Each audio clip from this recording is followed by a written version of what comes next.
एक railway station पर एक रात के अंधेरे में बहुत सारे ऑटो ड्राइवर्स खड़े हुए थे।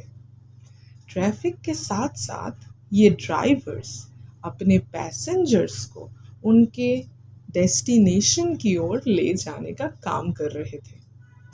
जैसे जैसे रात बढ़ती गई, ज्यादातर ड्राइवर्स अपने घरों की तरफ रवाना होने लगे। इसके कारण घाट स्टेशन पर सिर्फ थोड़ी ही भीड़ बची हुई थी। इसी दौरान एक ऑटो ड्राइवर जिसका नाम विजय है, वो भी तैयार होने लगा अपने घर की तरफ जाने के लिए।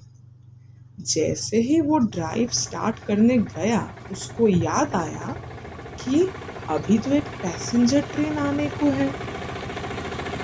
इसीलिए विजय और कुछ और ऑटो ड्राइवर्स ट्रेन की प्रतीक्षा के लिए रुक जाते हैं। जब रात बढ़ती चली गई तो बादलों ने आसमान को काले चादर से ढक दिया, जिसके कारण चांद भी टोटली छुप गया।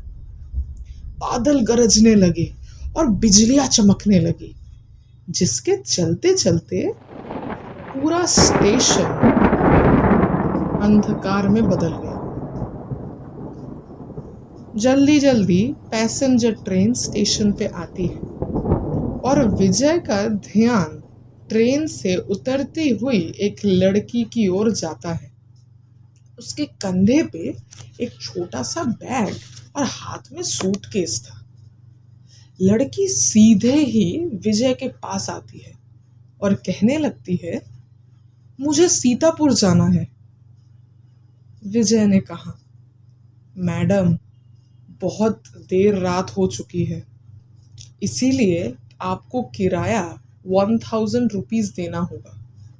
लेकिन अगर आप सुबह जाना चाहती है तो मैं आपको 500 रुपीज में ही छोड़ दूंगा। लड़की ने जवाब दिया, मुझे अभी जाना है। लड़की ने कहा, मैं आपको अभी 500 रुपीज दे देती हूँ, क्योंकि मेरे पास अभी बैग में इतने ही पैसे पड़े हुए हैं। बाकी के पैसे अगर मैं आपको घर जाके दे दूं तो चलेगा? विजय ने उसके प्रस्ताव को स्वीकार कर लिया और कहा, ठीक है मैडम, आप ऑटो में बैठ जाइए। ऑटो चलता गया। कुछ देर में विजय ने उस लड़की को उसके ही पते में पहुंचा दिया। लड़की ऑटो से उतरते ही विजय को कहा कि मैं आपको बाकी के 500 रुपीज देने के लिए आती हूँ, आप जरा यहाँ प्रतीक्षा कीजिए। ये कह के वो लड़की चली जाती है। विजय करीब आधे घंटे जितना वेट करता रहा, परंतु वो लड़की विजय को पैसे देने के लिए नहीं आती है। अब विजय ने सोचा कि मुझे ही तो खुद देर हो रही है, क्यों ना मैं एक काम करूं कि मैं ही उस लड़की के घर पे जाके पैसे ले लूं। और वो उसके घर की तरफ चला गया। दरवाजे पर आवाज दिया विजय ने और दरवाजा एक बुढ़िया ने खोला। विजय ने उससे कहा कि एक मैडम यहाँ ऑटो से आई थी, उन्होंने मुझे मेरे 500 रुपीज देने हैं, वो अब तक पैसे लेके बाहर नहीं आई। बुढ़िया थोड़ी हैरान हो गई और उसने पूछा, कौन मैडम? यहाँ तो मैं और मेरे पति के अलावा कोई नहीं रहता। हाँ, मेरी बेटी पहले यहाँ रहती थी, बट वो 3 साल से तो यहाँ नहीं रहती है। विजय ने बोला, क्यों, वो अभी कहाँ रहती है? मैंने शायद आप ही की बेटी को यहाँ तक छोड़ा है, आप एक बार अच्छे से घर के अंदर देखिए ना। बातों ही बातों में विजय की नजर सामने दीवार पर जाती है। वहां उसी लड़की की तस्वीर लगी हुई थी जिसको वो अभी ऑटो में बिठा के लाया था।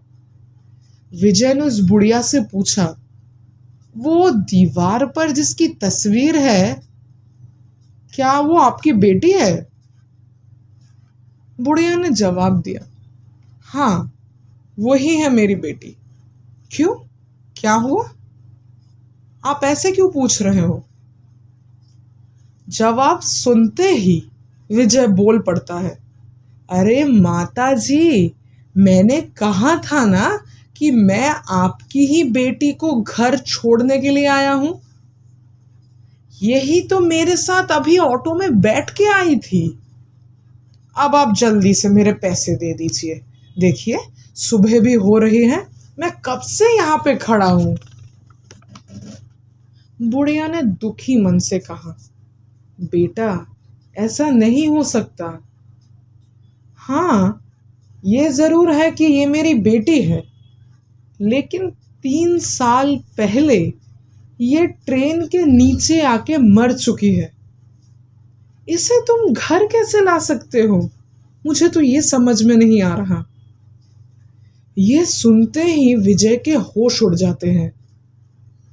वो तेजी से वहां से भाग के चला जाता है। जैसे ही वो ऑटो के पास पहुंचता है तो वो देखता है कि उसके सीट के नीचे ही उसके बाकी के 500 रुपए पड़े हुए हैं। उसने वो पैसे भगवान के सामने रखते हुए और मंत्र जाप करते हुए आगे बढ़ गया।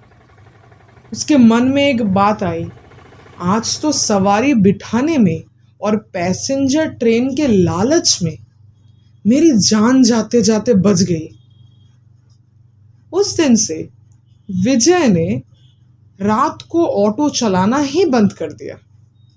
वो सिर्फ दिन के समय में सवारी लाता और ले जाता।